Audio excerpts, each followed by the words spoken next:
Click the light and we begin. The plate and platter start to spin. 2 minutes to show your worth.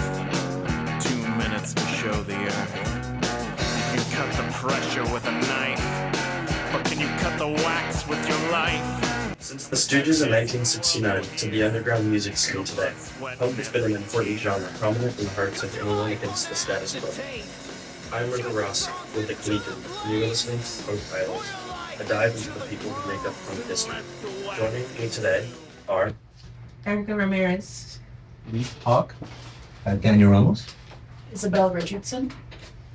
and River Ross. How are you guys doing? Chillin'. having a good night. Had a great sleep today. And wait for the caffeine to kick in. Good.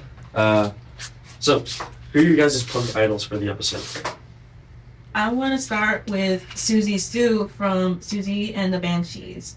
Even though there are many great punk icons, especially female punk icons like Joan Jett, I would like to put in my coin in there for Susie because I believe even though she's considered post-punk, she served a prominent role in the early punk scene in the UK. She experimented a lot with her sound and went beyond the typical punk sound. And she was also a great fashion icon, which inspired the goth aesthetic. And there's one song I like to mention is Hong Kong Garden. And on the surface, it seems like a racist song, but she pretty much, it was a tribute to this Chinese takeaway that she went to a lot. And it was a way, and she did that to fight racist pieces of shit, skinheads, and I feel like that's very punk, obviously, what's punk without fighting racist assholes, so yeah. No, absolutely, yeah. Anti-racist messages have always been a big message in punk. Punk has always been a good way to fight hate. So Leaf, anybody for the episode? Yeah, this is actually the only punk band I listen to is Rage Against the Machine. My idol is Zach De La Rocha. It's really interesting. You hear a lot of, I'm from Georgia, and you hear a lot of conservatives in the South, they say Rage Against the Machine should stay out of politics. But honestly, the only reason I got into them in the first place was their politics. So their second album is Evil Empire, and the messages in it really resonated with me. I remember their first song in the album is People of the Sun.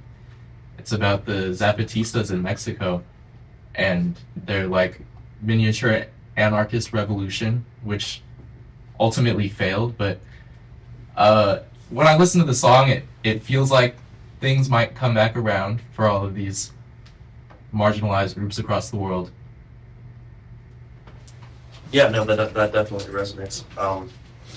And again, punk has definitely been a way for marginalized groups to get their voices out there.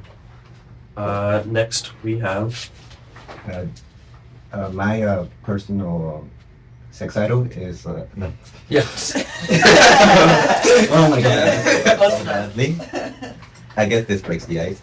My personal punk idol is Johnny Rotten. He's one of the primary vocalists for Sex Pistols, and I really went into Sex Pistols because they had they were very influential in the punk movement in England, but their rock band didn't really last that long, less than about 3 years. I really like their songs, Holiday in the Sun and No Feelings, and I really enjoyed the vocals that he pronunciated, and they helped kickstart the punk movement. They weren't the first ones to they weren't the first in the punk industry, but they were the ones who kickstarted and started the ball rolling on the punk movement. So they're someone I really look up to. Yeah, absolutely. You could definitely argue that the Sex Pistols were the most punk band out of any punk band. And Johnny Rotten, absolutely, he was the catalyst for punk fashion because he modeled some of Vivienne Westwood's earliest designs. So Sex Pistols is a great choice.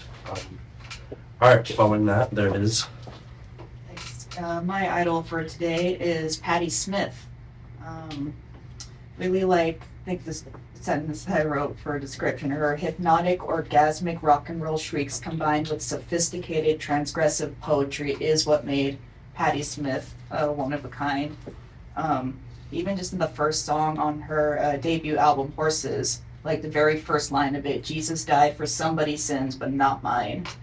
Like saying that I'm responsible for my own sins and I don't need you or anyone else to judge me or tell me any different. And I think that's, a true kind of punk attitude, I think. And like by taking like a well-known rock and roll song like Gloria, that's the first song on the track, adding her own poetry and singing as the male protagonist, she took all the conventions of the music songs of the day and flipped them completely around. Like even the cover of the album highlights her androgyny and rebellious nature, like the black and white photograph of her, the man shirt, black pants, a ribbon wrapped around her shoulders and tucked in her pants. And it's like such a striking image that's instantly recognizable and considered one of the greatest album covers of all time.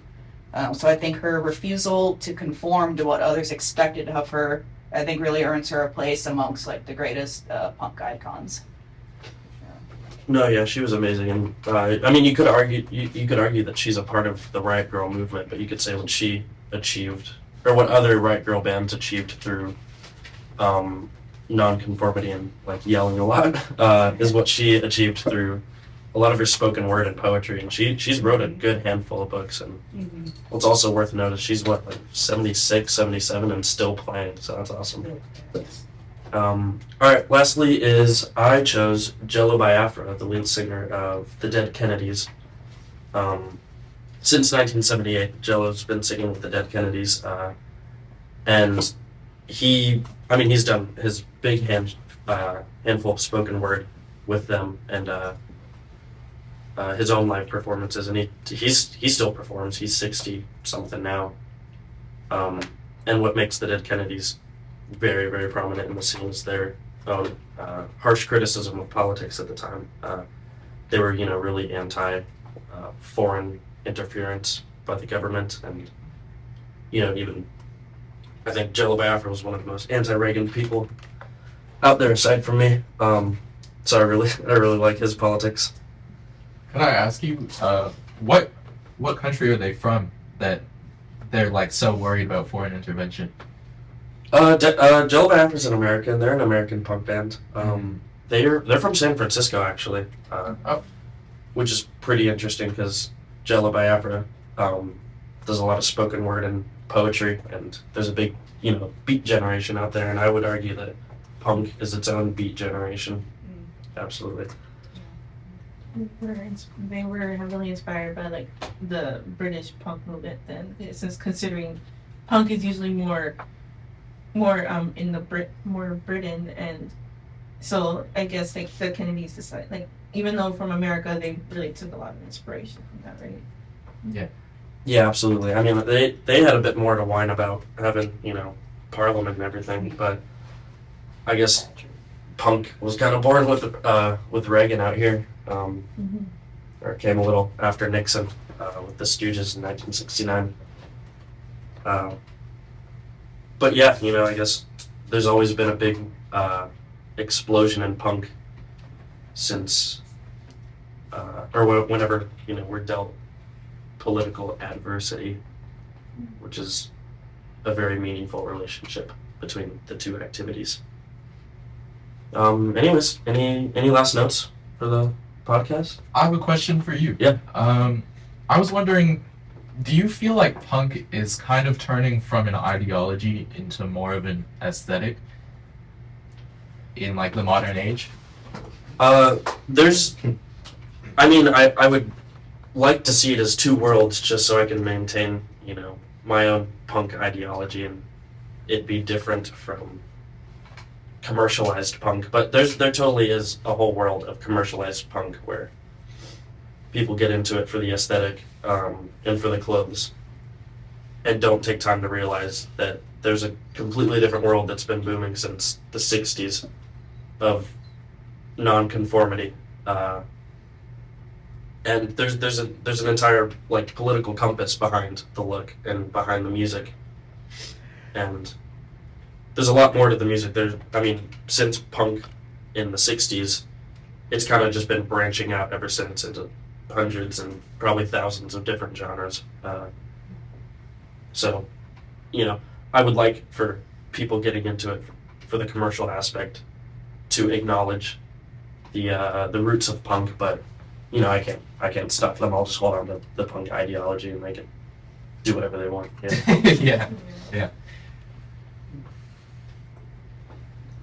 I've always realized that the punk movement really strives anytime there's like a very big crisis, or there's it's when people in society feel like they're being the government is being too controlling. It's being too feel like they're being watched, they're being controlled, they're being entrapped, and it feels like punk movement kind of tells them to release all the energy at once, even if it's almost like a flame, when it's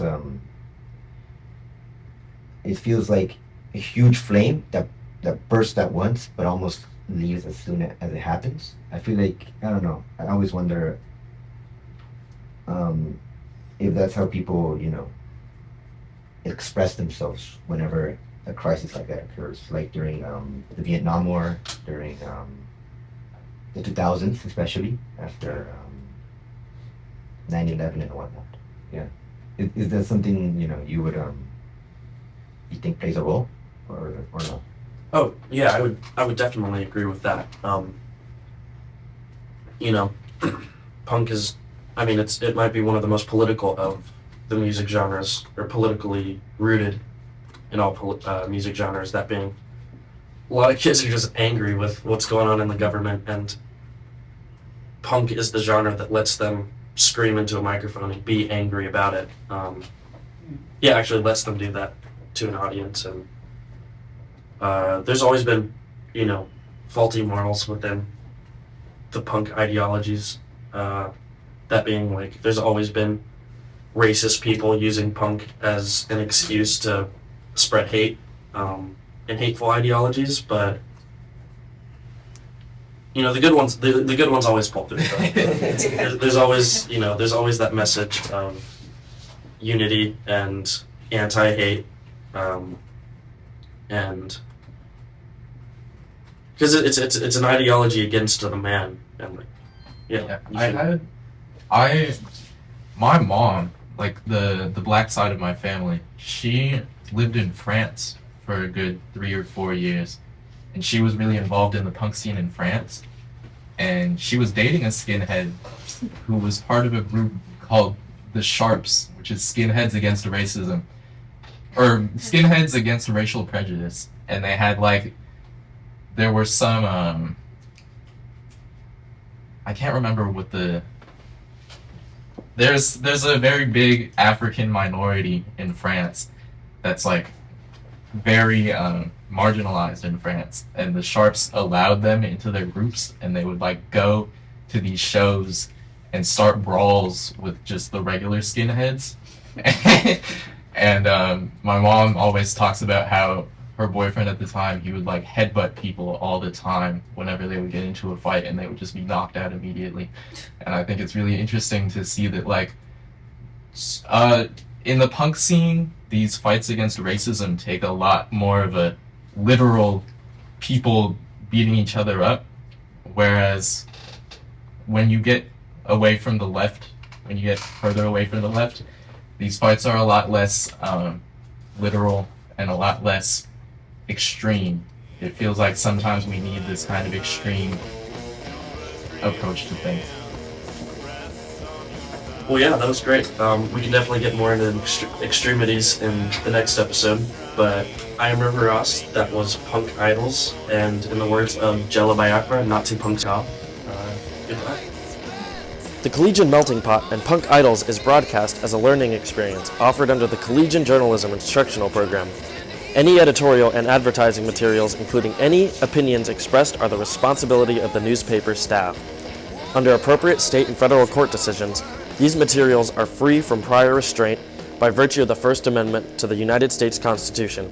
Opinions expressed should not be interpreted as the positions of Los Angeles Community College, Los Angeles City College, or any officer or employee thereof. I am River Ross.